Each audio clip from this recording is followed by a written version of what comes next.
പ്രിയ സഹോദരങ്ങളെ സഹോദരിമാരെ, നമ്മൾ ജീവിക്കുന്ന ലോകം നേതൃത്വം തിരഞ്ഞെടുക്കുന്നത് പലപ്പോഴും ജനപിന്തുണ, പണം, സ്വാധീനം, അധികാരം, ജനപ്രീതി ഇവയുടെ അടിസ്ഥാനത്തിലാണ്.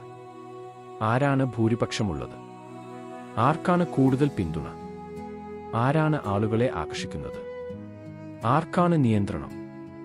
പഴയ ഗ്രീക്കൻ നഗരമായ ആഥൻസിൽ പോലും ജനാധിപത്യത്തിന്റെ കേന്ദ്രമായിരുന്ന അവിടെ സോക്രട്ടീസ് പോലുള്ള ചിന്തകർ ചോദിച്ചു, തലകൾ എണ്ണുന്നതുകൊണ്ട് മാത്രം സത്യം കണ്ടെത്താനാകുമോ? കാരണം ഭൂരിപക്ഷം എല്ലായ്പ്പോഴും സത്യം കാണണമെന്നില്ല. യേശുവിന്റെ ശിഷ്യന്മാരുടെയും ഇടയിൽ ഇതേ മനോഭാവം ഉണ്ടായിരുന്നു. യാക്കോബും യോഹന്നാനും യേശുവിന്റെ വലത്തും ഇടത്തും ഇരിക്കാൻ ആഗ്രഹിച്ചു. ശിഷ്യന്മാർ തമ്മിൽ ആരാണ് വലിയവൻ എന്ന് തർക്കിച്ചു. പത്രോസ് പോലും പലപ്പോഴും മുൻപന്തിയിൽ നിൽക്കാൻ ശ്രമിച്ചു. അവർ മനുഷ്യരായിരുന്നു, നമ്മളെപ്പോലെ. ഇന്നും സമൂഹത്തിൽ നാം കാണുന്ന നേതൃത്വ രീതികൾ എന്തൊക്കെയാണ്? Dictate, delete, deport. എതിർക്കുന്നവരെ നിയന്ത്രിക്കുക, പ്രയോജനമില്ലാത്തവരെ മാറ്റി നിർത്തുക, ബലഹീനരെ പുറത്താക്കുക. പക്ഷേ ഇന്നത്തെ സുവിശേഷത്തിൽ യേശു അതിന്റെ പൂർണ്ണ വിരുദ്ധമായ വഴിയാണ് കാണിക്കുന്നത്. പത്രോസ് യേശുവിനെ 3 പ്രാവശ്യം നിഷേധിച്ചു. പക്ഷേ യേശു പത്രോസിനെ ഡിക്റ്റേറ്റ് ചെയ്തില്ല, ഡിലീറ്റ് ചെയ്തില്ല, ഡിപ്പോർട്ട് ചെയ്തില്ല. യേശു പത്രോസിനെ പുനഃസ്ഥാപിച്ചു. അതാണ് ലോകത്തിന്റെ അധികാരവും ദൈവരാജ്യത്തിന്റെ നേതൃത്വവും തമ്മിലുള്ള വ്യത്യാസം. സുവിശേഷം ആരംഭിക്കുന്നത് ഗലീലക്കടൽ തീരത്താണ്. പത്രോസ് പറയുന്നു, ഞാൻ മീൻ പിടിക്കാൻ പോകുന്നു. ഇത് വെറും മീനിനെക്കുറിച്ചല്ല. മീൻപിടുത്തം പത്രോസിന്റെ പഴയ ജീവിതമായിരുന്നു. അവന്റെ സുരക്ഷ, അവന്റെ പരിചിത ലോകം. യേശുവിനെ നിഷേധിച്ചതിന്റെ ലജ്ജയിൽ പത്രോസ് തകർന്നുപോയി. അവൻ ചിന്തിച്ചിരിക്കാം, ശിഷ്യനായിട്ട് ഞാൻ പരാജയപ്പെട്ടു, എങ്കിലും മീൻപിടുത്തക്കാരനായിട്ട് കഴിയാം. നമ്മളും അങ്ങനെ തന്നെയല്ലേ? പരാജയങ്ങൾക്ക് ശേഷം, പാപങ്ങൾക്ക് ശേഷം, ലജ്ജയ്ക്ക് ശേഷം നമ്മൾ പഴയ ജീവിതത്തിലേക്ക് മടങ്ങിപ്പോകാൻ ശ്രമിക്കുന്നു. പഴയ ശീലങ്ങളിലേക്ക്, പഴയ സുരക്ഷകളിലേക്ക്, പഴയ പാപങ്ങളിലേക്ക്. പത്രോസ് മീൻ പിടിക്കാൻ പോയി. പക്ഷേ സുവിശേഷം പറയുന്നു, ആ രാത്രി അവർ ഒന്നും പിടിച്ചില്ല. ക്രിസ്തുവിനെ ഒരിക്കൽ അനുഭവിച്ചാൽ പഴയ ജീവിതം പിന്നെ ഒരിക്കലും പൂർണ്ണ സംതൃപ്തി നൽകില്ല. പിന്നീട് അതിസുന്ദരമായ ഒരു നിമിഷം സംഭവിക്കുന്നു. പ്രഭാതത്തിൽ യേശു കടൽത്തീരത്ത് നിൽക്കുന്നു. പത്രോസ് രാത്രിയിൽ യേശുവിനെ നിഷേധിച്ചു. യേശു പ്രഭാതത്തിൽ തിരികെ വന്നു. അതാണ് കൃപ. അവിടെ തീക്കനൽ കത്തിക്കൊണ്ടിരുന്നു. യോഹന്നാൻ അത് പ്രത്യേകം പറയുന്നത് എന്തുകൊണ്ടാണ്? കാരണം യോഹന്നാന്റെ സുവിശേഷത്തിൽ മറ്റൊരു തീക്കനൽ ഉണ്ടായിരുന്നു. പത്രോസ് യേശുവിനെ നിഷേധിച്ച രാത്രിയിലെ തീ, പുകയുടെ മണം, പരാജയത്തിന്റെ ഓർമ്മ, ലജ്ജയുടെ വേദന. പത്രോസ് തന്റെ വീഴ്ചയുടെ മുന്നിൽ വീണ്ടും നിൽക്കുന്നു. പക്ഷേ യേശു അവനെ അപമാനിക്കുന്നില്ല. യേശു അവനെ സൗഖ്യമാക്കുന്നു. 3 പ്രാവശ്യം പത്രോസ് നിഷേധിച്ചു. 3 പ്രാവശ്യം യേശു ചോദിച്ചു, നീ എന്നെ സ്നേഹിക്കുന്നുവോ? എന്തിന് നീ പരാജയപ്പെട്ടു എന്ന് യേശു ചോദിച്ചില്ല. എന്തിന് നീ എന്നെ വഞ്ചിച്ചു എന്നും ചോദിച്ചില്ല. ഒരു ചോദ്യം മാത്രം, നീ എന്നെ സ്നേഹിക്കുന്നുവോ?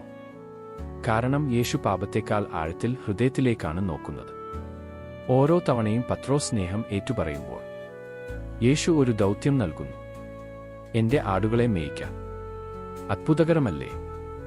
പരാജയപ്പെട്ട ഒരു മനുഷ്യനാണ് യേശു സഭയുടെ ഉത്തരവാദിത്വം ഏൽപ്പിക്കുന്നത്. ലോകം അങ്ങനെ ചെയ്യില്ല. ലോകം വിജയികളെ തിരഞ്ഞെടുക്കും. യേശു തകർന്നവരെ ഉയർത്തും. ലോകം പുറംഭംഗി നോക്കും.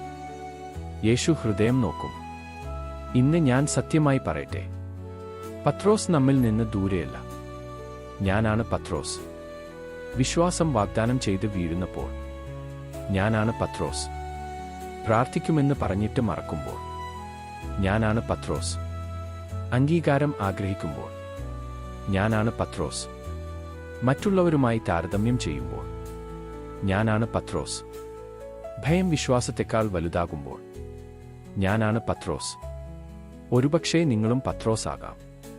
ക്രിസ്തീയതയുടെ സൗന്ദര്യം ശിഷ്യന്മാർ ഒരിക്കലും വീഴില്ല എന്നതല്ല. സൗന്ദര്യം ഇതാണ്, യേശു വീണുപോയ ശിഷ്യന്മാരെ ഉപേക്ഷിക്കില്ല. അതുകൊണ്ടാണ് പത്രോസ് നേതാവാകുന്നത്. അവൻ പരിപൂർണനായതുകൊണ്ടല്ല, അവൻ വിനീതനായതുകൊണ്ടാണ്. അഹങ്കാരം കരുണയായി മാറി. പരാജയം ദൗത്യമായി മാറി. വീഴ്ച ശുശ്രൂഷയായി മാറി. അതുകൊണ്ടാണ് ജോൺ വിയാനി പോലുള്ള വിശുദ്ധർ സഭയിൽ പ്രകാശിക്കുന്നത്. അദ്ദേഹം വലിയ പണ്ഡിതനല്ലായിരുന്നു. ശക്തനായ നേതാവല്ലായിരുന്നു. പക്ഷേ ജനങ്ങളെ ആഴത്തിൽ സ്നേഹിച്ചു. ദരിദ്രരോടൊപ്പം നിന്നു. മണിക്കൂറുകൾ കുമ്പസാരക്കൂടിൽ ചെലവഴിച്ചു.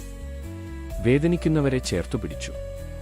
അതുകൊണ്ടാണ് ഒരു ഗ്രാമം മുഴുവൻ മാറിയത്. അധികാരത്താൽ അല്ല, സ്നേഹത്താൽ. പോപ്പ് ഫ്രാൻസിസ് പലപ്പോഴും പറയുന്നു, ഒരു ഇടയൻ തന്റെ ആടുകളുടെ മണം ഉണ്ടായിരിക്കണം. യഥാർത്ഥ ഇടയൻ ജനങ്ങളിൽ നിന്ന് അകന്നു നിൽക്കില്ല. അവരെ ഉപയോഗിക്കില്ല. അവരെ തള്ളിക്കളയില്ല. അവരെ കേൾക്കും. അവരെ സ്നേഹിക്കും. അവരെ തിരികെ കൂട്ടിച്ചേർക്കും.